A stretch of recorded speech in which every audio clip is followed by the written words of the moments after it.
Hey friends, Layne here popping into this intro to give you a little bit of a heads up. We had a small tech struggle this week, but the content of this conversation we felt was really valuable, so we've decided to go ahead and use our backup audio. So what you're about to hear is going to include just a little bit more of the room sounds of the room that we're actually in, including some creaky vintage chairs, and at one point a garbage truck passing by in my neighborhood. We hope it's going to be worth it. This is a little bit of a follow-up to the play conversation that we had a few weeks ago, incorporating some of your really helpful feedback. So I hope you love it and that the sound doesn't detract from your experience too much. Enjoy.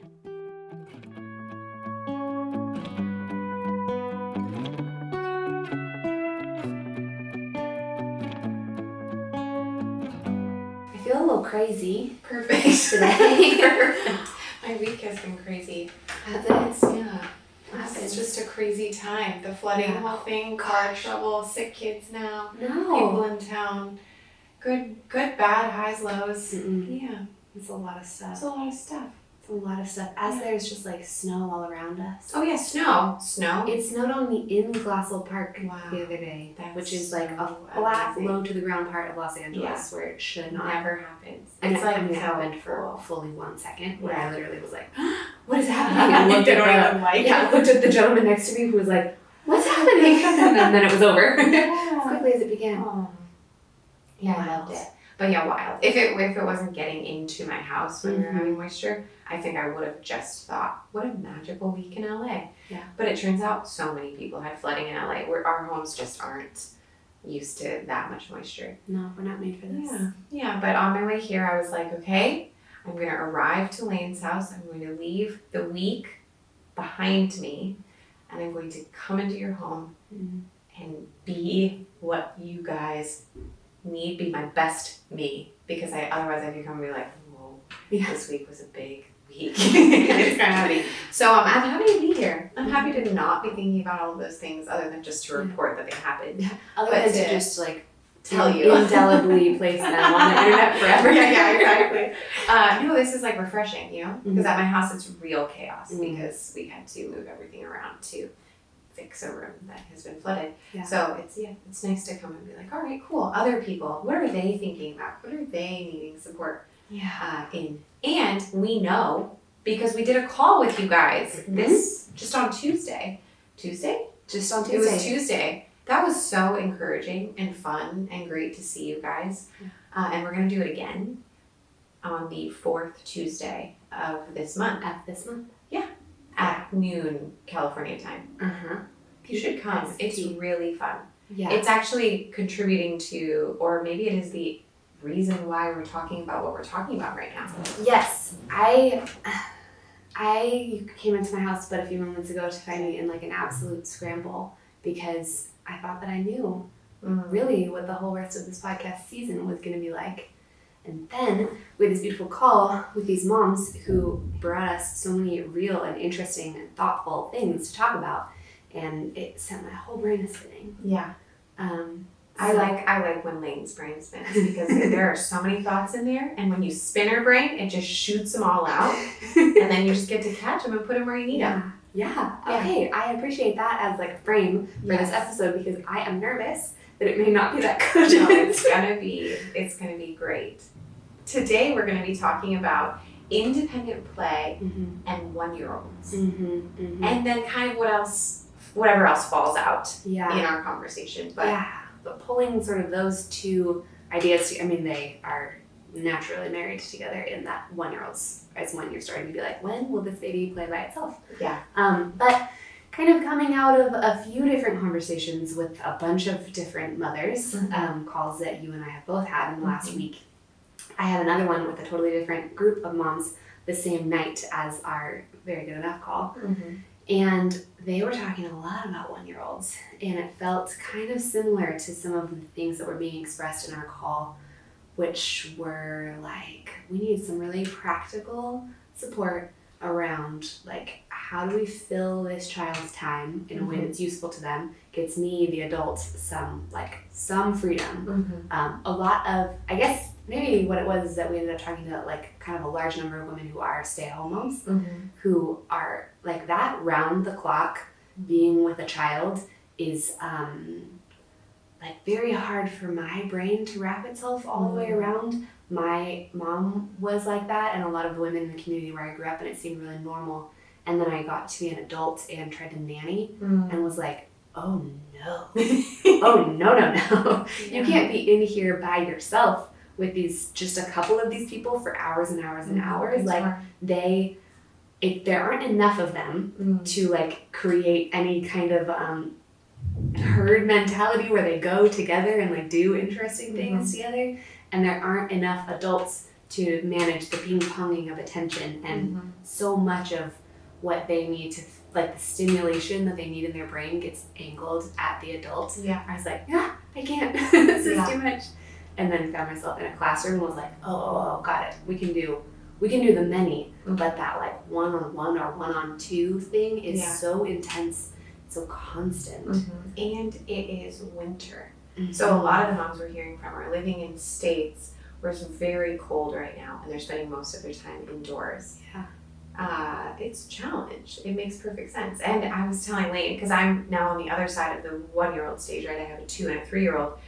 What I remember about the 1-year-old stage for all of my kids is they were kind of frustrated. It's like this point where they aren't yet able to use their words, but they know what they want and they can get there sorta, but they also might hurt themselves in the process.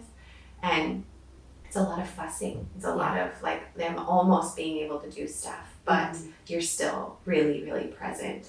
And if you don't have other adults to be talking to in the process, or some sort of like stimulation and socializing for yourself as the adult in the room, it can be a lot. It can be a lot, and they still, 1-year-olds, like in their brain, still don't think of themselves as like a separate entity. So all that frustration is sort of like, why are you making me feel like this, Mom? You know, like they don't.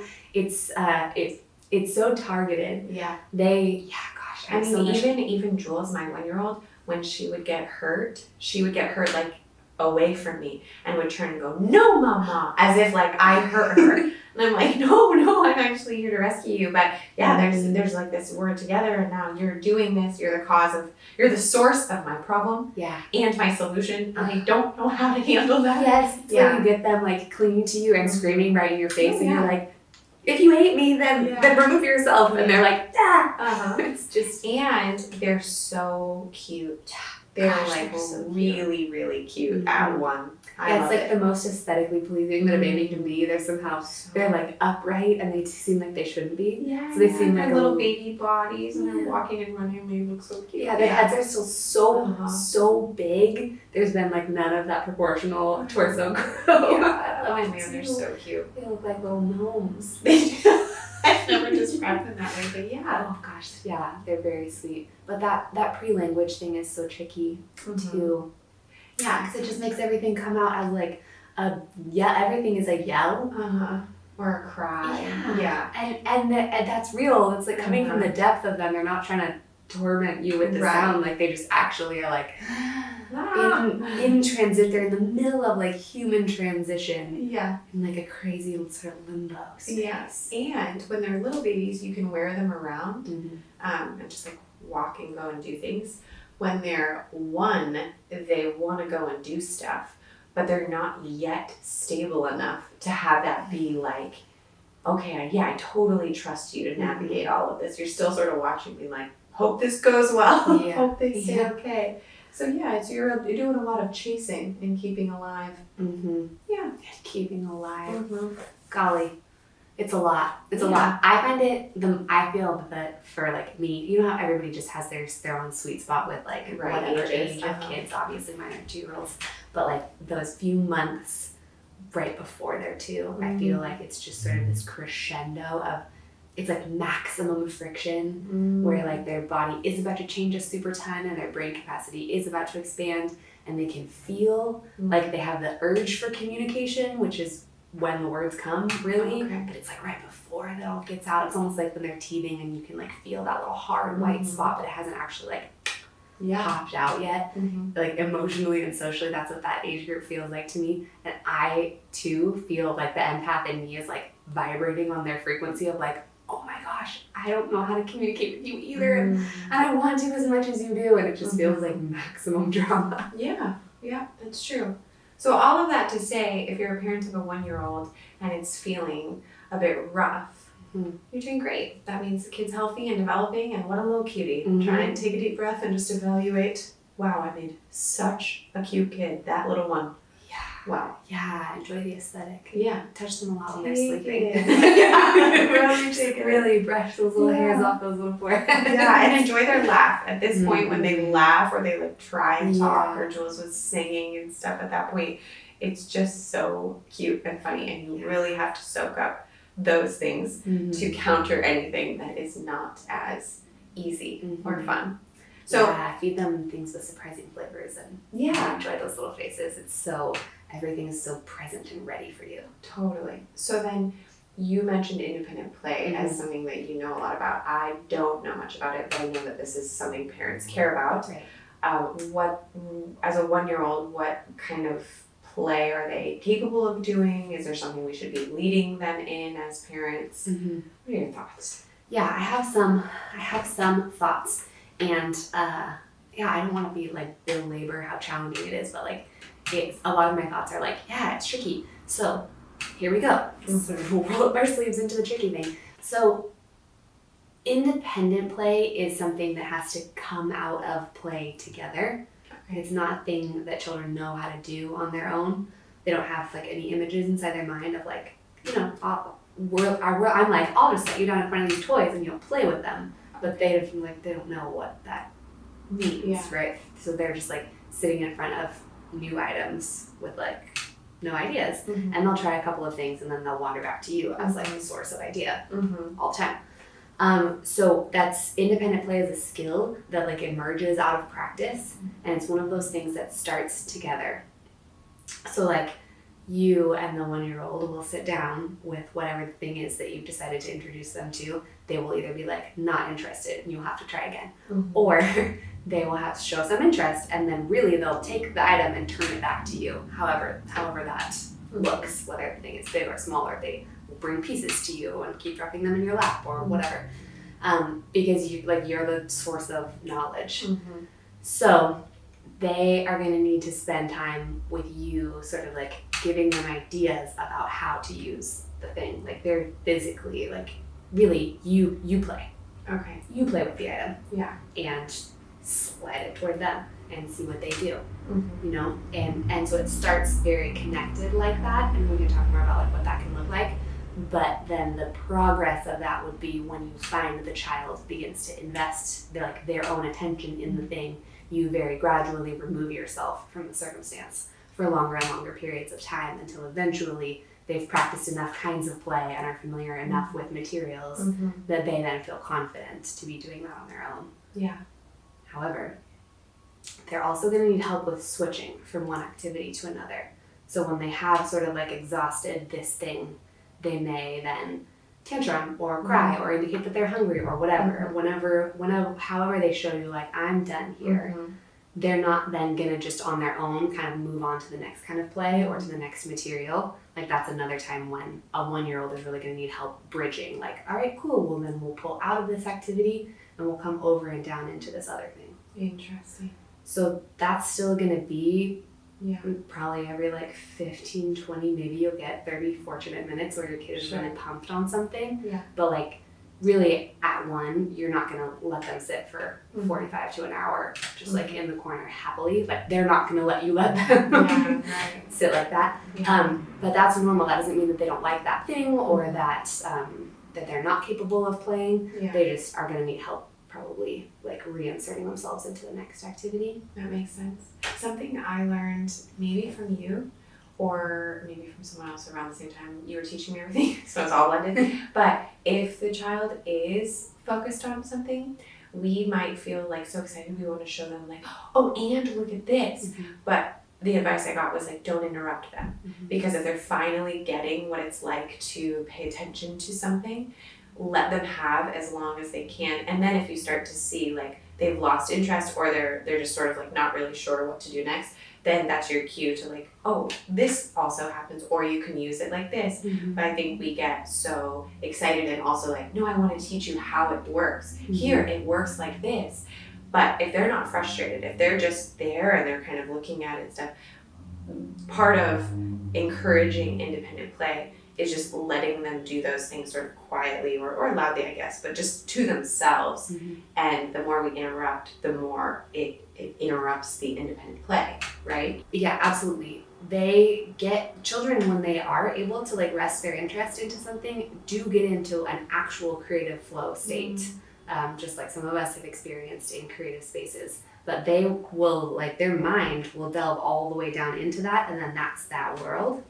And that's something that, like, they actually have, like, an inherent right to, is that space and time to explore what is of interest to them, to, like, have that be protected, and also not have it be evaluated. Another thing that we want to do is be like, oh, I noticed that you're playing by yourself. I'm so good. Oh, great job doing whatever. I see that you're blah, blah, blah, blah. And all of those, though they're positive, are still like evaluative statements. And there are plenty of places to be praising your child or like offering encouragement and esteem in their life. But in terms of like just them getting to freely explore, like that should be a thing that includes a level of, it's not going to be unobserved because you're there, but like some level of privacy and like ownership goes to them, because it's just process. They're not producing something for you to evaluate, right? And so there's something about like, let that be uninterrupted, let it be like emotionally private, and they don't need an outcome at the end of like, you did it, or like, boo, we're gonna have to try again. Like just letting them be and letting it belong to them, and like, let them come out of it equally unremarked and quiet and happily move on to the next thing. And then that gets to just be whatever it is for them inside. What if they just played quietly for 15 minutes, now they've moved on to something next? Could I then give a hug and be like, that was really special, that part? Because like for me, so much of my life is, buddy, no, we're not going to do that. Guys, okay, over here. It really brings a lot of joy to be like, that was so cool that you did it. And I definitely, with my kids, would affirm, like Wilson, now he's such a little builder. After he's had time, I'm always like, that was so cool, whatever you were doing over there. It's not even that I know necessarily what it was, but just like that versus so much of my voice is used for, hey, don't yell at your sister. No, we don't do that to Eloise. No, blah, blah, blah. Why wouldn't I then affirm the behavior I would want to see? Even not that I need him to produce an object that he built, but just like, that was really cool how you did whatever you were doing over there. That was great. Yeah, let me think about that, because I think ideally when he's playing independently, it shouldn't reflect back on you at all for him. Like, I think it's like, I mean, I don't think they're doing anything bad. Like, I don't think you're like hurting him or detracting from that or doing anything harmful. So please don't take that from what I'm saying. I guess maybe I would want something to be more specific. Like if you want to know what he was thinking about, asking a question, or even letting him know, like, gosh, I just had a really lovely time over here. I'm really enjoying our house right now. That was like, I had a cozy time while you were over there, and I was doing this and she was doing that. Something maybe more observational. What if it was like, I love seeing you build. It's so cool to see you do something that you love. Yeah, love that. I love that. Yeah, that's cool. Yeah. I guess that's kind of, there's sort of subtle differences, but I don't know. Just as long as inside what you're feeling like you're expressing to them is like your thoughts and your like private, alone, independent space belongs to you, and I'm not here to like measure it or interfere. Right. Yeah, evaluate if what you did was good or something. Yeah, I guess that's all I'm getting at. I think it's tricky with toddlers because so much of what we're doing is trying to guide like what's appropriate behavior in a home. Maybe it's sort of like this, like what I would hope for Wilson is that he too enjoys the quiet space and the independent space. And so like helping him notice, like, gosh, our house was really peaceful right now while you were focused on your thing and I was focused on my thing. Okay. And if that's something that he's able to notice, like, oh yeah, I did like it when that was peaceful and I had my own space, then like that becomes part of an intrinsic motivation rather than like, oh, I need to leave my mom alone in order to, like, I don't know, please her, or you know, like ultimately we want children to be like motivated by the overall value for it. Okay. And I don't think that if you this is fun to tease out. I guess if you're like setting aside time where sort of like the boundary is like, hey, we're all taking our own space right now, and it might be a little bit longer than you guys feel comfortable with, but I'm gonna be in here doing this and you guys are gonna be over there, and they have all like abided by the agreement, that's like a perfectly reasonable time to be like, thanks for hearing my words, buddy, that went really well. When is it appropriate to encourage a kid that they've done a good job? Because I feel like you could get really like almost weird, like, oh no, I don't know if I'm allowed to, because what if somehow I've made it about me? And I feel like naturally raising toddlers, so many no's, or even if you're not a no parent, so much is like, oh, we're gonna do this, we're gonna do this. It's like I want to lavish good jobs on them for so many things.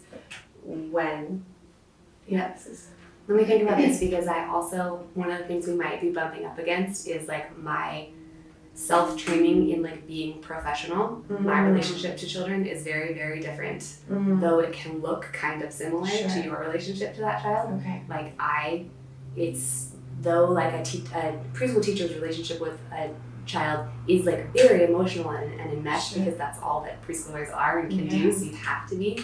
It also, like, I inside have to know where the line is and like make sure that I'm not taking ownership of this child. It's not my child ever. Right. It's hard to do sometimes because you spend so much time with them and whatever, and that can be a really sticky situation that people get in. Right.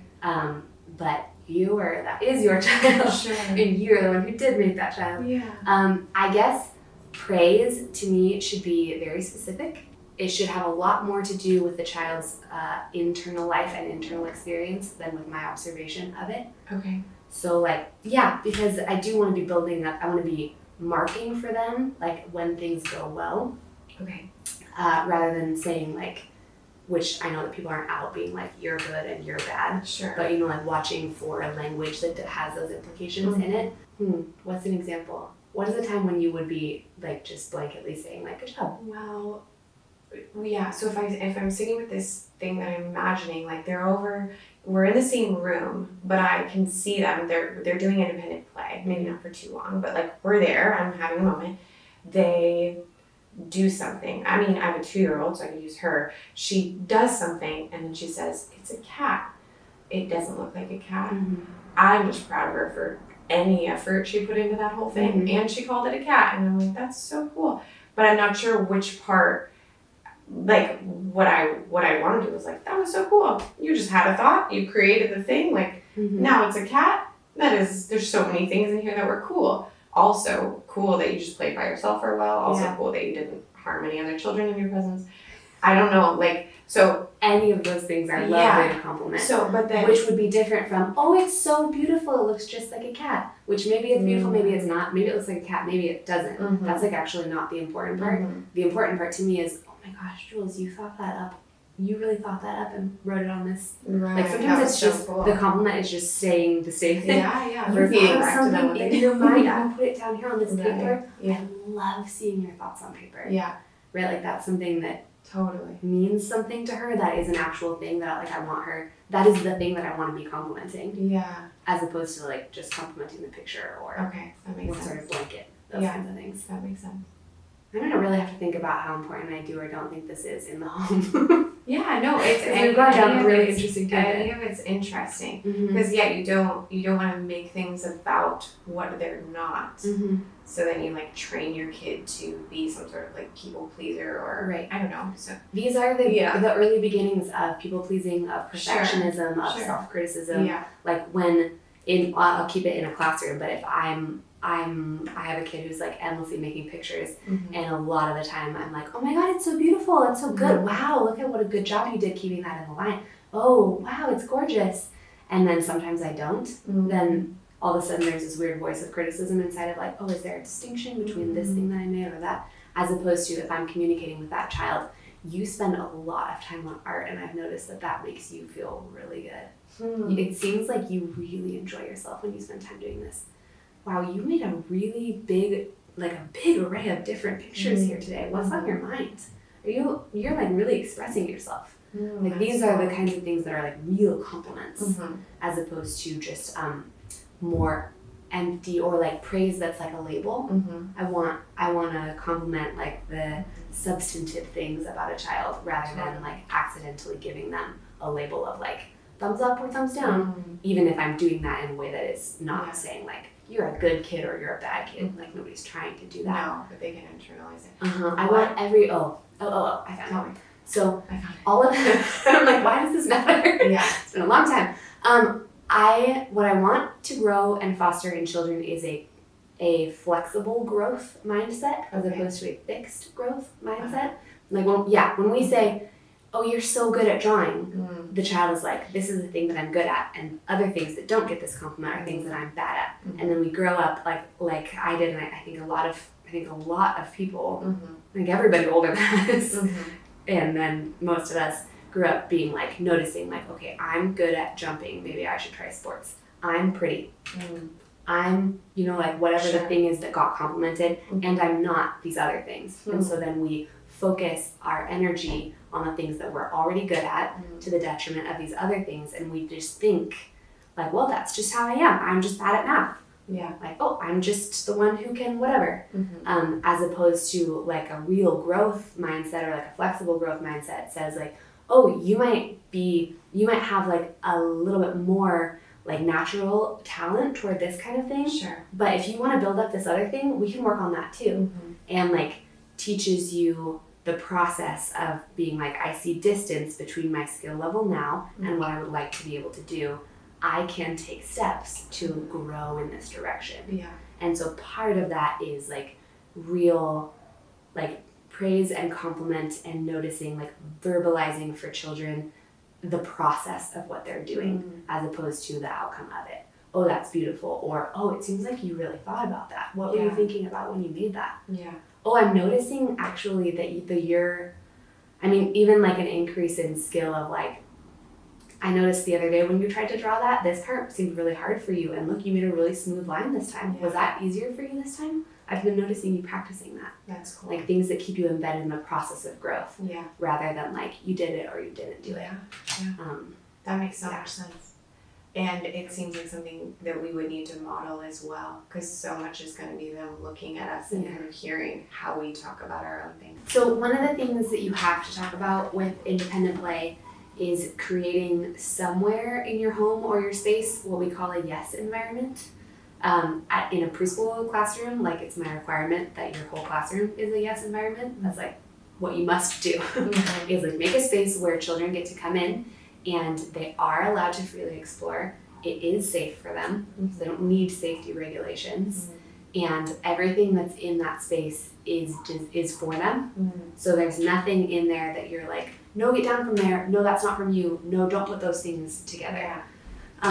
What that allows is like actual independence, right? If you're looking for independent and exploratory play, children have to actually be allowed to be independent. And a child who has learned that a no might like drop down from the sky at any point is someone who necessarily does need to stay connected to the caregiver or to the parent, right? Like if your kid doesn't know, like if your child knows that the area where they're playing, there's like a bunch of stuff that they may surprise not be allowed to touch, then they actually do have to keep checking in with you. Like they can't be independent.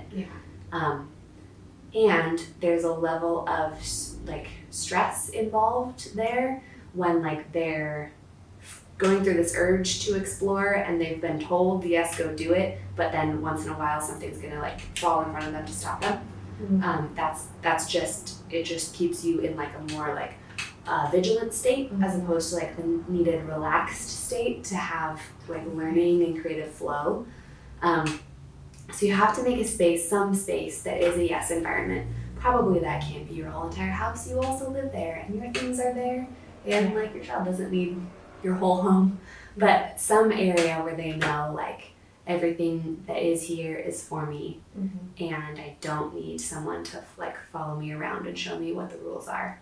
Yeah. That's That makes so necessary. much sense. And then they have peace in this place, and they're able to make decisions. And even where my mind goes when she talks about this is like how this then prepares them to be a really healthy human because they have boundaries set up. Like, I'm allowed to play here, I'm safe here, and I'm allowed to make decisions here, so I can choose what I want and I can reach what I want, and it's not going to hurt me. And you could take it where, like, if you go the opposite in either direction, if you're either like the overprotective mom who doesn't create that environment but instead hovers over them and is like so afraid, then you sort of pass your anxiety to them and they don't learn how to use their skills, and then they also are just kind of afraid, like the world is scary, I guess, mom's scared, I guess I should be scared too. Right. Or you go the other way where you're kind of negligent, where it's like, no, they'll figure it out because they'll just get hurt. And that's the kid that has no boundaries and are never really told no and never had a safe place to explore with edges on it. And then that person grows up and also has some anxiety of like, I don't know what's good and what's bad. I don't know where my protection is. Right. So I just think like that's a really a good healthy thing to do all along their growing period, like even all the way into teenage years, is like looking for ways to create yes environments that have healthy, safe parameters on them. Pretty beautiful. I'm loving it. I love it. I love that you talk about decisions. That's like one of the big things that comes from real independent play. Like free play is necessarily like self-directed and self-chosen, and that's like one of the things that you learn how to do in super early life. Okay. Or you don't. Someone makes all your decisions for you, or there's no one there guiding your decisions ever, and so you're like, well, choices are super scary. Yeah. And we all know, like both children and adults, who are very frozen in decision making. And that comes like through play in early childhood. So part of a yes environment is making sure that everything your child can reach is something that they are allowed to use and is for them, and that everything in that area is reachable for them. You know, like there aren't things that are definitely for them but up high, where they're going to be like climbing or trying to stack things or whatever, and that everything that's not for them is either not in that area at all or up so high that it's just like not a thought process. And that things are stored in containers that they can like access and use on their own, right? If they need your help for the thing, then they're not getting independent play. And in my experience, less is more when it comes to how much stuff you have in that room. I know for my kids and then for my niece and nephew too, whenever they have a lot of toys all around them, it's almost like they don't have any. Like they're like, I don't want to be here. I don't know what to play with. It's the decision fatigue you mentioned. There's just too much. It's the same as when I go into a grocery store and there's too many options. I don't want to do anything. I can't think. So you could go the route of either not having that much stuff or just filtering out, like we'll take some of it out of the room. What's in the room is just a few options that they can choose from. Whatever your strategy is, you don't have to be a minimalist, but I do think that if you're aspiring towards really cool independent playtimes where they're there for a long period, less would make it easier for them to play longer. Absolutely. And I know a mom who creates baskets, and this actually does bring us back to like 1-year-olds for like her littles, where when they go to bed or sometimes at nap time, she just like has a basket and it's always the same basket. So there's like rhythm in that, and she swaps things out. So it's like, these are our 2 books for today, and here's a thing of Play-Doh, and here's a couple of these kinds of toys, and something related that I like gathered from the yard, or like some other thing that we're going to add to it. And that's today's basket. That's cool. And so the place is the same and the basket is the same, but the stuff is new every time. And so her children, when it's the time for the basket to come out, there's like a thing that their person curated for them, and they're like in this natural rhythm, but the content changes. Yeah, so it keeps it interesting. Yeah, there's a toy company called Lovevery, which I mentioned to you. I've never found toys that my kids have played with as long as they play with these toys. Cool.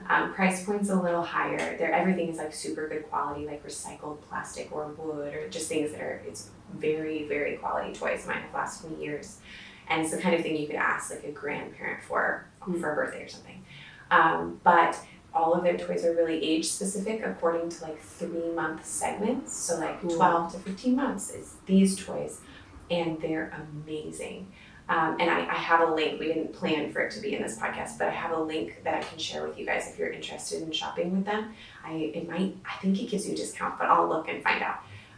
But just if you're like, I really don't even know where to start with some toys, or I have some loved one who wants to buy my kids toys, I don't know what to ask for, really recommend this. It also comes with an activity book that's age specific. So it's for the parent to be like, okay, during this stage of your kid's life, they probably are developing in this way, and these are things you can do with them with just stuff you have around the house. Really, really cool stuff. That's really cool. And that makes me think also, if you're like not feeling very familiar with child development and feeling kind of frustrated in getting this like getting play or like getting activities to like go well, it might honestly be worth just getting on like the CDC website or wherever and like looking at milestones for the specific age group that your kid is in. And this is my warning about milestones.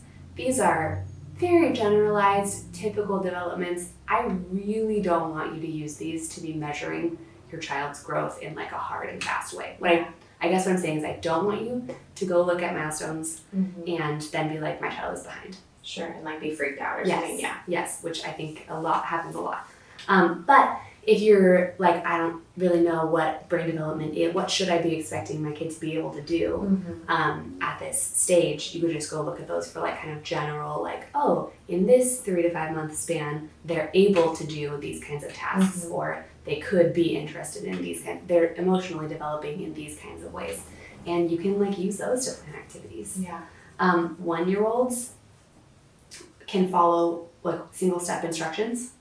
2-year-olds can start to follow 2-step instructions. So that's just like one little freebie for you. So if you're trying to do things with your 1-year-old that are like, do this and then do this, like they actually can't keep that second piece. It doesn't mean anything to them. They're still in a more like rudimentary phase of like, I guess really you could break most 1-year-old play into either sensory, just like literally just the feelings of things with my 5 senses, or cause and effect, like single step cause and effect. If I do this, this happens. Whoa, if I do this, it happens again. Whoa, if I put this in, it doesn't happen. If I put this in, does it happen? Like it's really just like one, put this thing on this thing, like little boxes where you slide the shape through the hole. You know, we're just gonna stack. Oh, it fell over. Wow, let's do it again. Stack. Like the one of, you know what I'm saying. This is the scatterbrain that I'm talking about. This is good. And then sensory. So everything, I'm gonna tell you until your children are like 5 years old, like everything comes in through the senses. So you can literally be like, what are things we can smell? Let's look around. What is visually interesting? Like when we pour water from up here to down here, like it looks interesting and it splashes.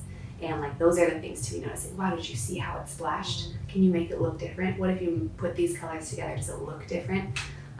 Or tasting, obviously. And then so much of it is just the feeling. So much of it is the feeling. Like running your hands through a bucket that has beans in it versus those like water beads versus noodles that are cooked versus noodles that are not cooked. Like this is play for them of like, how does it feel in my hand? How does that feel on my face? How does it feel when I rub it up my arms? Let me implore you to allow your 1-year-old to put everything all the way up and down their arms, all the paint, all the whatever. That is so much information. And when they're taking one hand, and I said this in the last episode, but like rubbing it up the opposite arm, the two hemispheres of their brains are connecting and speaking to one another in a way that is essential for writing, for math, for understanding like physics, the way that things like balance, like everything that has to happen. And I know that that's a thing that looks so much to an adult mind like just like mess, but like they are doing something when they're doing that. If you don't like really it, put them in the bathtub. Yeah, no, it's so good. It's helpful to understand why all of it matters, because if it's just, I do this and now it's messy and now I just have another job to do and I'm already tired and I'm underslept, none of it feels like it matters and none of it's very measurable. You don't end the day and be like, oh wow, I really helped a human develop and grow. It just feels like I cleaned up all these messes all day long and then I'm gonna sleep a little bit and do it again tomorrow. But to be like thinking about brain development and hemispheres, I feel like all of this adds a level of meaning to the things we're doing that don't always feel meaningful. They will eventually feel meaningful. There are going to be moments in time as our kids get older where they do something that we're so excited about or impressed by, or just like, wow, what an amazing person they are. And I hope there will be in you a sense like, my time was worth it. I've done good things and there's some payoff here. But yeah, it's so important to hear you say this stuff and realize like them painting their arms is about a lot more than just creating a mess on a Thursday. Yeah. And when you get into moments where you're like, no, I really can't have you do that right now or with that thing, but you notice that there's an urge, find a way to plan some time for them to get that same sensation in a different way. If you're like, listen, Layne, I can't let them put paint up and down their arms. I can't do it. I'm not able to do that. Fine. Totally fine. It's so fine. Sure. But find a way for it to be shaving craft. Yes. Or even just hot water or bubbles, soap, whatever. Like when you find yourself coming up against something where you're like, I see them wanting to explore, but for whatever reason, whether it's like neuroses or there's like a really practical reason why like I just can't have them do that, like look for a way for that to become a yes. In the same way that you create a yes environment, like notice your no and whether or not it's real and matters, and then either set it aside and let it just be yes instead, or like look for a way to say yes to that urge and that like flow of play in a different way so that they can do the exploring. We cannot be throwing that in here. We could throw socks against this wall over here if you'd like. If this is the motion that you need, I can get that motion for you.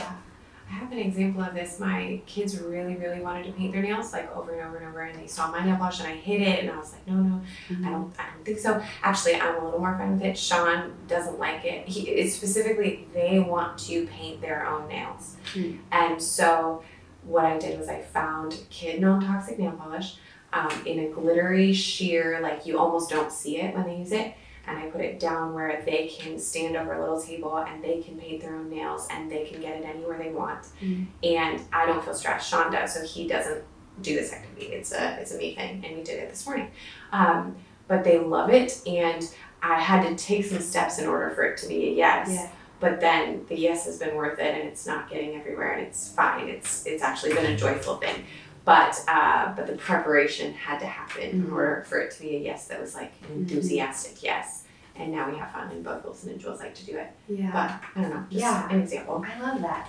And I know that it can be disheartening when you hear advice that can't be enacted right this second to like take care of the thing that's bothering you today. Like I want to recognize that some of this is going to require a little bit of time and thoughtfulness and preparation, whether that's like ordering new toy bins or like rearranging a corner or whatever. However, if you can find some time to be like, husband or mother or friend, I need you to take this child away. I have to make some changes in my home space. The payoff of that, when you are able to do it and to like have that forethought, you don't then have to have that forethought every time. It's not like you have to do this like big level of preparation every time you're gonna play or every time you're gonna say yes to them about something you would normally say no. Like if you're able to lay a few things out for yourself, you can then just like rest on that one session of labor for a while. I already know that after leaving this conversation, I'm gonna go to Jules's bedroom and I'm gonna be cleaning out 2 of the 3 toy bins in there because my own device needs to be heated. She has too many toys and she's not playing with them.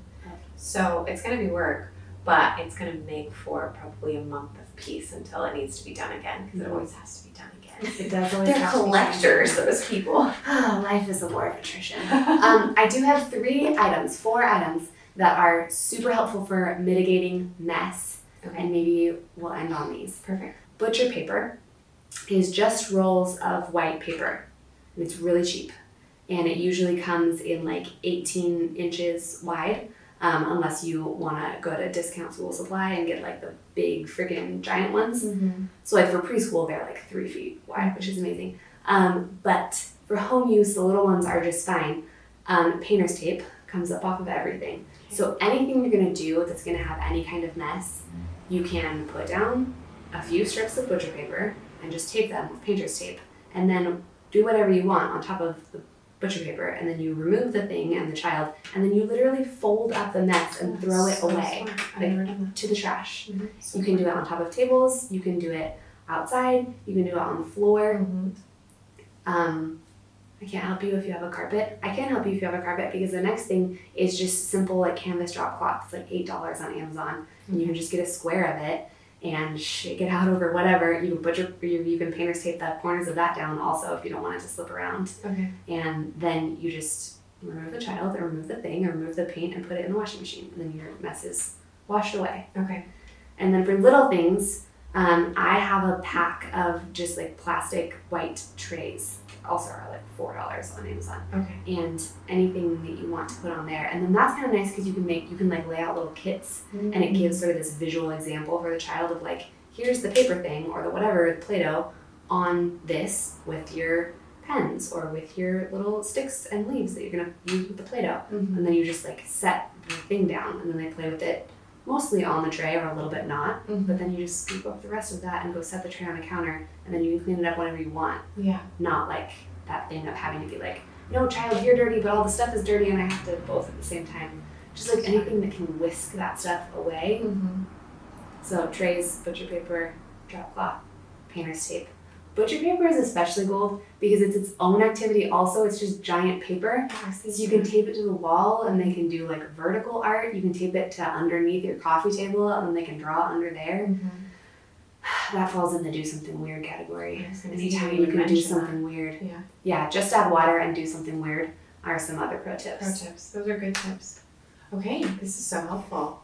I am ending this podcast with homework, but like the good kind. That's going to make my home better to live inside of. Good.